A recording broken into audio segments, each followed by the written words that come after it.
Welcome back. You're listening to the discussion Innovation in Government, sponsored by Carahsoft on Federal News Network. I'm your host, Jason Miller. My guest today is Jeffrey Phelan, the Chief Technology Officer for Public Sector at Rubrik. Now, Jeffrey, before break, we were talking about data management and the challenges agencies are having. We touched upon the cloud a little bit, but really the goal of all of this is to really leverage data as the strategic asset. I think that's the buzzword we love to use, but it's analytics, and it's we'll get into this a little bit later, AI and ML and all those fun things. But let's start there. How does this set up agencies, this approach to data management, set up agencies to really make their data even more valuable? Well, we talked a little bit earlier about having access to the data, right? And historically, because they had their own data centers and they were managing and they could sort of touch the blinky lights, it was easier for them to be able to manage that. And we've participated in a bunch of roundtables and had discussions with folks in the public health sector right now. And what's interesting is that whole sort of industry vertical and part of our economy has gone from what they refer to as a high touch environment, right? Having great bedside manner, to a no touch environment where everything's being done remotely. And so you hear physicians and providers talk about having a good webside manner, right? How are they dealing with this?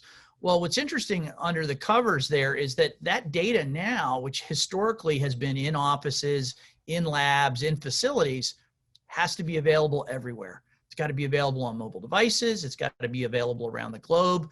It's got to be instantly available. And those are non-trivial aspects from a technology perspective that you've got to be able to deliver. So, from an intellectual property perspective, some of our founders, as I mentioned, came out of Google and out of Oracle and the Exadata platform and these other real, what we refer to as hyperscale capabilities, right? So we're trying to help organizations manage their data globally.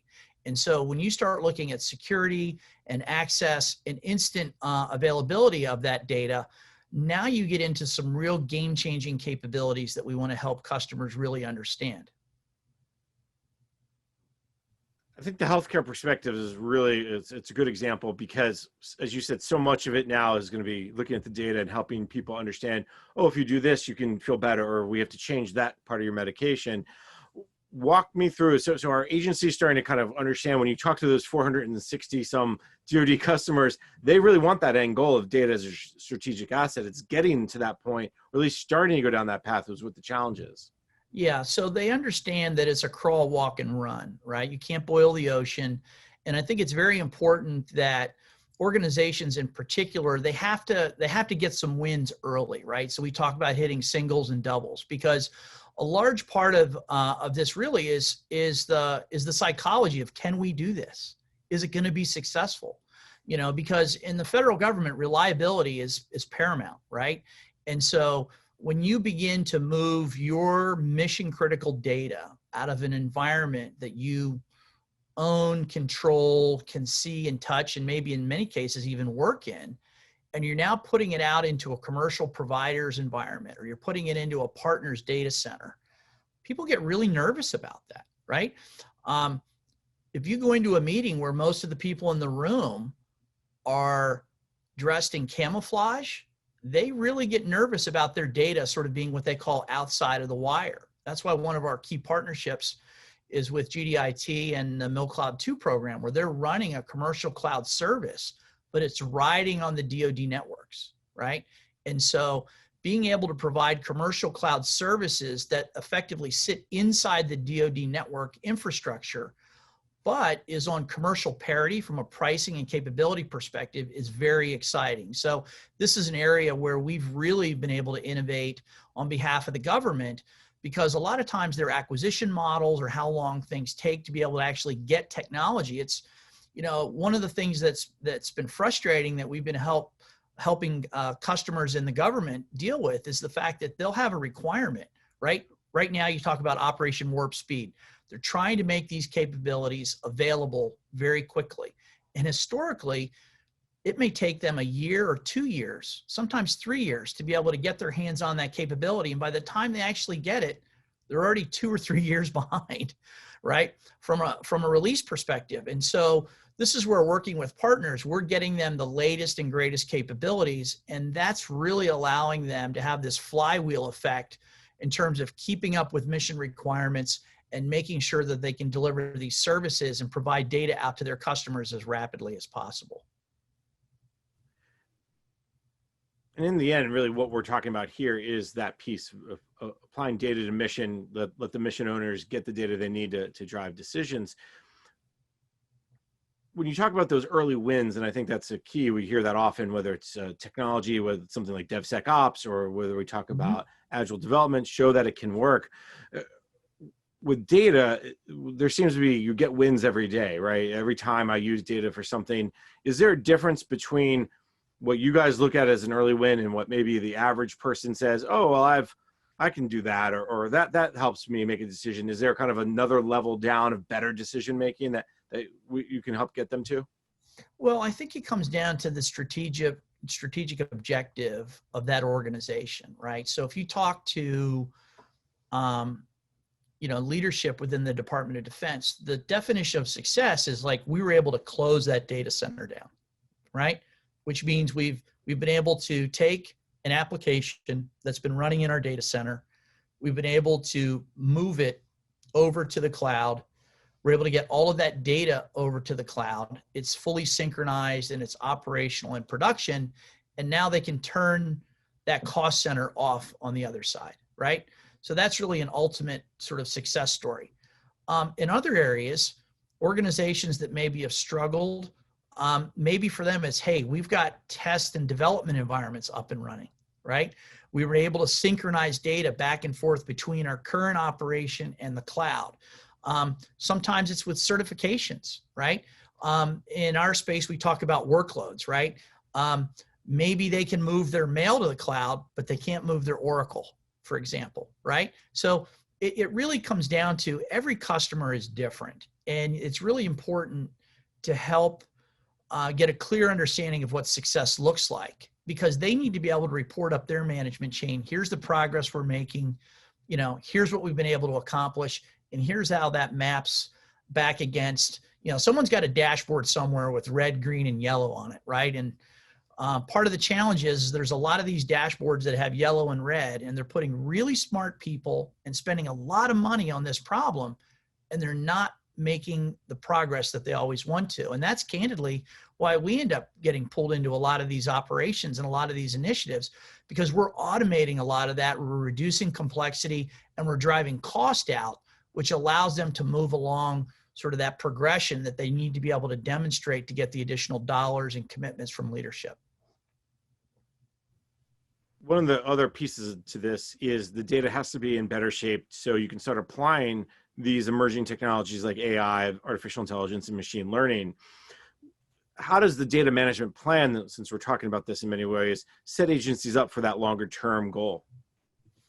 Well, I think what has to happen when you sit down with leadership, you have to help them think about the problem a little bit differently. So historically, they've really managed data where it lived, right?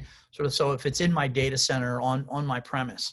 And what we try to do is we try to get them to start thinking about not being concerned about where the data is or where it's going to go or even where it's moving, but that they have a consistent view of that data everywhere, right?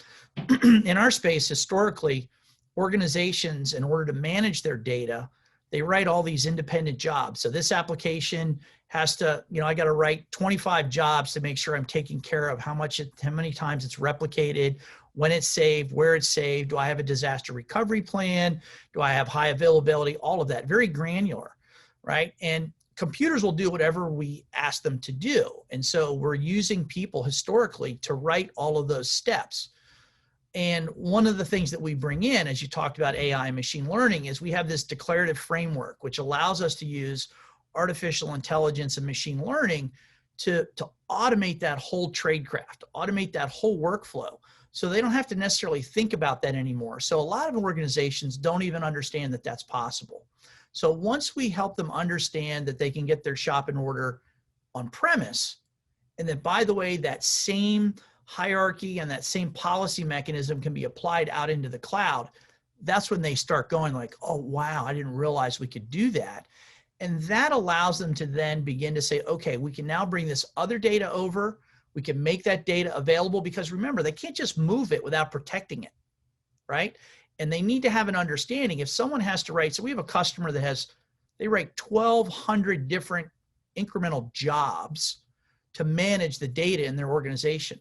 Well, guess what? We came in and we reduced that down to, 45. Huge difference. So now they're just pushing buttons and a lot of this is automated. So now that they have the confidence that the data is protected, it's consistent across all their applications and across their organization, and it's now secure and managed in the same fashion in the cloud. Now they're like, okay, how do we start to run analytics on it? How do we begin to get better information out of that data? So the stewardship, the governance, and the security is foundational before they can move that over, because they're in the DoD, they have authorizing officials. Someone has to sign off on that, right? In the commercial sector, they're making, board members and the CEOs sign off on the cybersecurity plan or they go to jail, right? So this is a non-trivial issue, and that's what creates a hesitance at times because they're nervous about that. It's a great example of the customer 1,200 incremental jobs managed data, reducing that down to 45, but then also now adding automation, which is the other piece of this quick discussion we're having, that you can start automating a lot of the analytics once you have your data in a better spot. And that automation saves time, saves money, and lets, if you will, the federal employees focus on the decision, not the data. Yeah, this has always been a very labor-intensive process, right? So when we go in and we talk to folks and we talk about data modernization, we sort of pull up this slide. I call it the sausage making slide, and it's got all the different teams. You've got sort of your infrastructure teams, your application teams, and then your cloud teams. And each one of those groups has dozens of tools. All those tools have different scripts, different licensing agreements, different payment terms, different people. There's a lot of tribal knowledge that sits down in that infrastructure. So part of what we try to do is help organizations understand that we can eliminate that complexity. They can take those really smart people that are doing a lot of clerical, I call pick and shovel work, and let's put them on the analytical side of things. Let's put them on the mission critical areas of your business. And we had one customer, they had, I think, 8 people just running, backup jobs in their infrastructure. And I don't know, that was probably several million dollars that they were spending to do that. And we were able to show them how they could run that infrastructure with 2 people, right? And so when an organization goes from every person spends 2 hours every single day just restarting those jobs, those 1,200 jobs that they wrote, the first 2 hours of everybody's day is spent restarting those jobs that failed from the day before.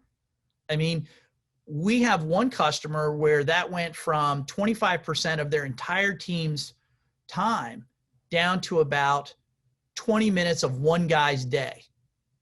That is a massive, massive difference. And so these are sort of the bread and butter fixes, modernization, automation elements that it's not real sexy, but if you can go into an organization and tell them that, and you can demonstrate it to them and say, oh, by the way, go and pick up the phone and call the CIO at customer XYZ or organization X.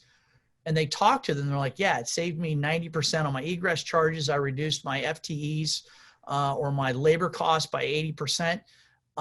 They really buy in and they can really begin to understand. I tell people it's a little bit like buying a Ferrari and then you drive it around in the parking lot in first gear. Why do that? Let's get it out on the road. Let's put the top down and really open it up. And that's the exciting part of what we're able to do for customers. Jeffrey, this is a fascinating conversation. Unfortunately, we are out of time. So let me thank my guest, Jeffrey Phelan, the Chief Technology Officer for Public Sector at Rubrik. Jeffrey, thank you so much for taking the time today. Thanks, Jason. I appreciate it. I'm Jason Miller, and you've been listening to the discussion Innovation in Government, sponsored by Carahsoft on Federal News Network. For more on this discussion, visit federalnewsnetwork.com and search innovation.